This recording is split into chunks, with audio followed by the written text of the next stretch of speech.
Dans l'église Saint-Méry, un pupitre attend sa partition.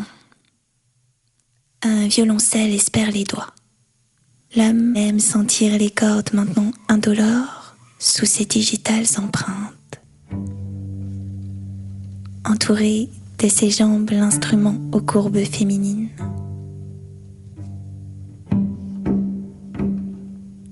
Il entre en scène. Il enveloppe l'instrument de la passion. Je suis prise de jalousie. Il lèche son index. Je deviens phalange. Il effleure la page. Je deviens partition. Sa joue effleure la mélodique maîtresse et dans la voûte s'élève son archet.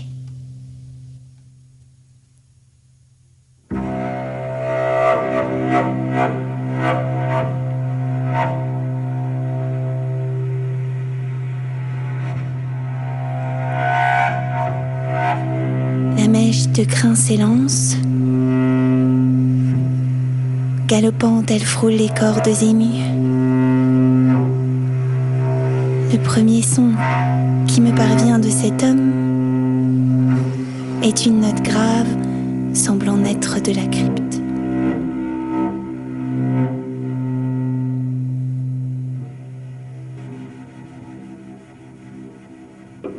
Le menton se relève, comme défiant l'instrument,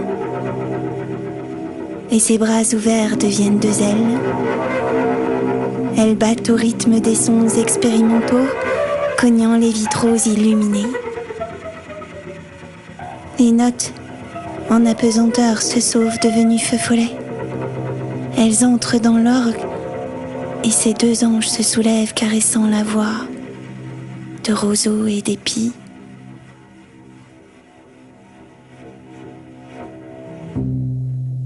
Le pouce se déplace, puis, en extension, les doigts s'arrêtent, guettent la vibration. Chasseur de justesse, oiseau de proie,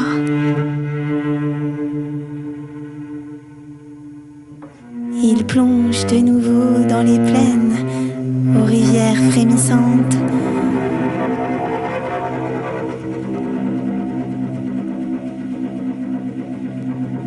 Dans les vergers sonores aux fruits oscillants.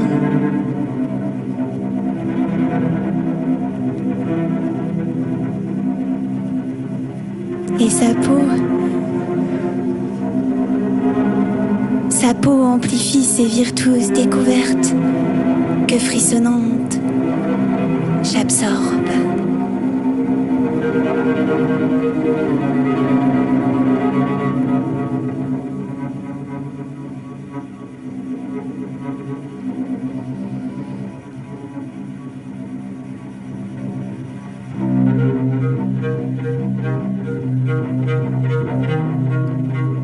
Les notes emplissent ma gorge de goûts divers, du miel d'abord puis des épices.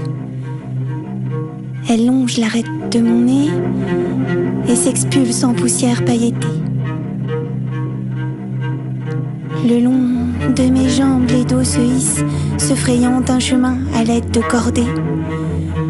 Les sols ruissellent jusqu'à l'hypophyse. Ils éclatent en milliers de particules.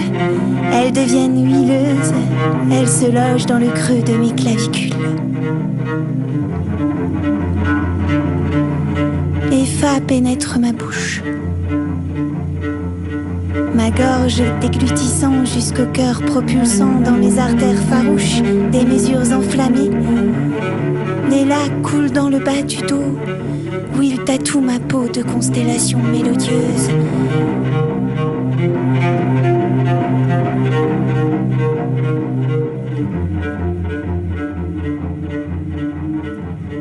Dans mon oreille entre un triton et je deviens salamandre. Au milieu des végétaux m'allonger, aux oreilles des martyrs murmurer. Dans les feuillages, sous les fenêtres, j'aimerais bibliquement le connaître.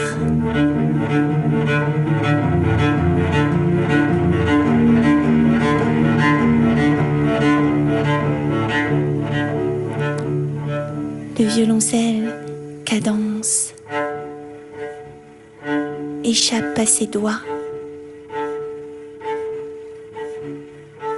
Ses yeux sont des calices dans lesquels je bois.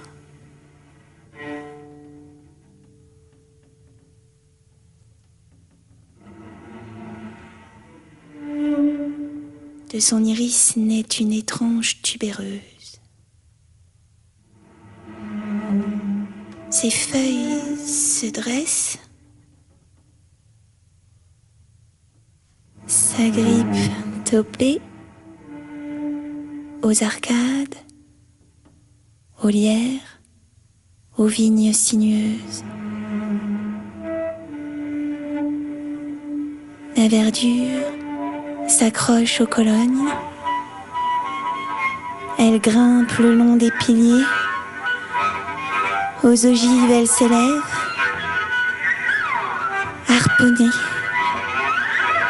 Elles poussent jusqu'aux gargouilles, leurs gueules ouvertes versent des torrents de pluie. Elles atteignent le clocher et des grappes de fleurs blanches éclatent. Leurs pistils épanouis et dorés dispersent leurs essences absolues.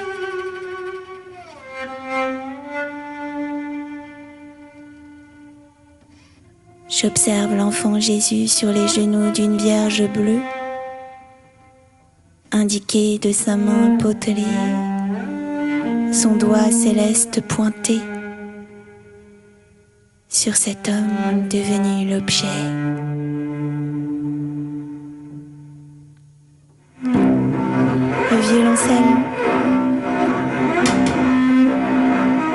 Le violoncelle me défie.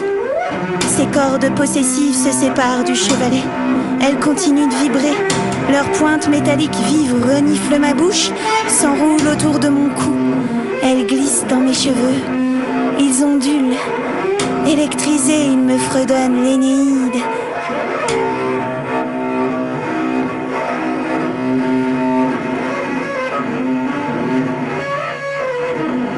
Il me voit, dis donc, amante d'aînée.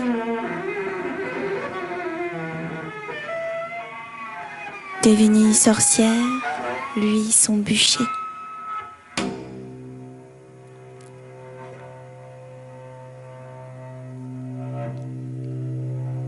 Le dernier mouvement de sa symphonie ébranle les fragments graves d'une extrême portée.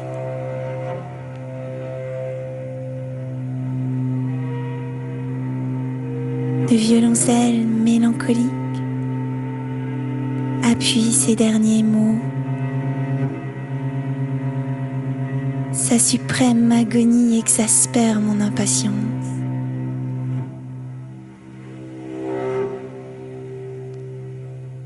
L'espéré épilogue transperce l'insoumise.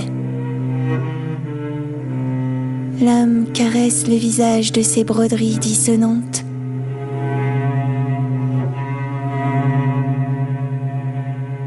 Les notes me parlent dans la langue des oiseaux.